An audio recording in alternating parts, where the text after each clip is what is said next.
Ever felt like you're crushing kettlebell swings, only to realize later that your form is off? You might be doing more harm than good without even knowing it. It's a powerful exercise, but if you're swinging wrong, you're not just wasting energy. You could be risking injury. So let's break it down step by step and fix those common mistakes. First off, most people make the mistake of turning their swing into more of a squat than a hinge. If you're bending at the knees too much, you're not engaging your hips the way you're supposed to. Think of your hips like the engine, not your legs. Imagine you're opening a car door with your hips, thrusting them back, not just dropping into a squat. Now let's talk about the kettlebell itself. A common issue is swinging the kettlebell too high. When you lift it over your head, you're actually losing control and placing unnecessary stress on your shoulders. Keep the kettlebell at about chest height. This is where you're going to get the most out of the swing without overloading the shoulder joint. At this point, you might be wondering, what does the perfect swing look like? Well, it's all about the hip thrust. Stand with your feet hip-width apart.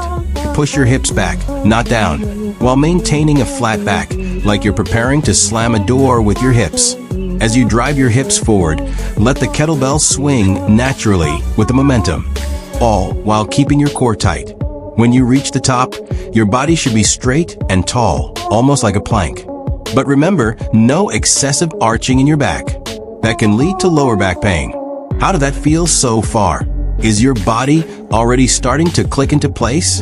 It's tempting to focus on the kettlebell itself, but really, it's all about the movement of your body. Think of it like a catapult. The kettlebell is the projectile, and your body's the launch mechanism. Without the right body mechanics, that catapult isn't going to work right. Let's take a minute and contrast the wrong and right ways. In a poor swing, you'll see someone dip too low, bending their knees excessively, or swinging the kettlebell too high. They might be feeling it in their shoulders and not their hips. Now imagine the right way, a fluid movement with the hips driving the swing, the core engaged, and the kettlebell at chest height. Feels a lot smoother, right? I'm not going to give you everything right now. We're going to layer this. But for now, try focusing on the key idea. Your hips should be doing the work, not your knees or shoulders. Keep that kettlebell close to your body, and you're on your way to nailing this move. Now that we've got the basics down, let's dive deeper into what makes the swing truly effective. Here's where the magic happens. The power of the swing comes from your hips, not from your arms or shoulders. If you're muscling through it with your upper body, you're missing out on the full benefits of the exercise. When you reach that perfect hip thrust, think about really pushing your glutes forward, like you're trying to snap your hips toward a wall in front of you. This is where the explosive power comes in. You're not just lifting the kettlebell, you're driving it forward using your hips, like a battering ram. This is the moment when everything clicks and your swing starts to feel effortless. But here's a little secret. Even though the movement is explosive, it's controlled. It's not about jerking or forcing the kettlebell through the air. If you find yourself jerking the bell up with your arms, you're probably not using your hips as effectively as you could be. Keep your arms relaxed. They're just the conduit for the kettlebell, not the driving force. Now let's take it up a notch.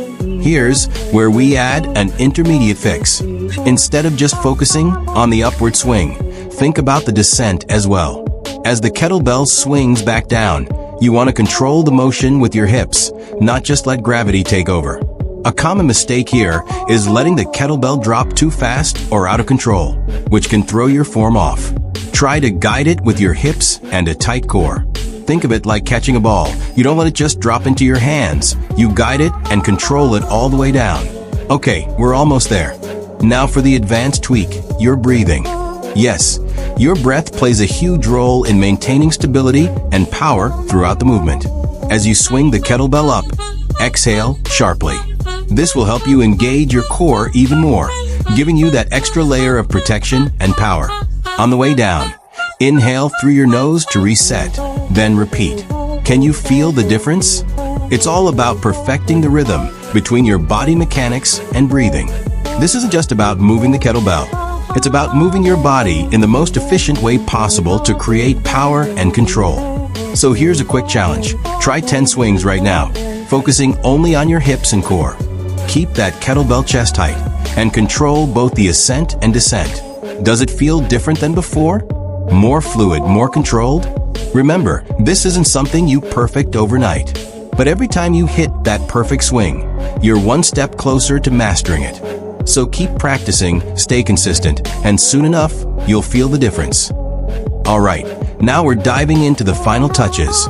This is where you take everything we've covered so far and start to refine it for peak performance. We're talking about dialing in the little details that really elevate your kettlebell swing. Let's start with your stance. You're already standing hip-width apart, but now think about your feet. Push through the heels. Yes, you want to feel like you're driving through the ground, as if you were about to jump. The power to swing the kettlebell doesn't just come from your hips. It starts with a solid base. Your feet should be planted firmly. Your weight should shift back toward your heels as you hinge at the hips, and from there, you explode forward.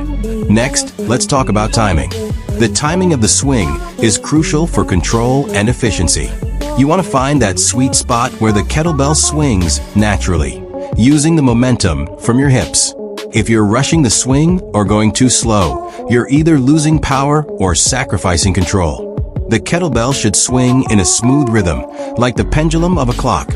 Consistent, fluid, and perfectly timed. Now, as we push for that perfect form, think about your arms once more. Keep them straight, but not locked. A mistake that many people make is bending their elbows, trying to pull the kettlebell up. You don't need to do that. Your arms should be relaxed, guiding the kettlebell through its arc, but not actively pulling it up. The force comes from the hips, and the arms just follow the movement. This little tweak will make a big difference in terms of shoulder health and overall efficiency. You might be wondering, what does a truly flawless kettlebell swing look like? Well, when you hit that top position, your body should look like a straight line from your head to your heels. Think about creating a straight line of energy from the top of your head, through your spine, and all the way down to your heels.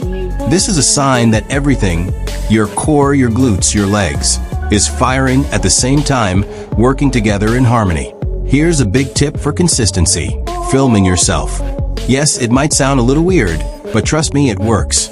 Watching your form in real time will give you the visual feedback you need to really fine-tune your technique.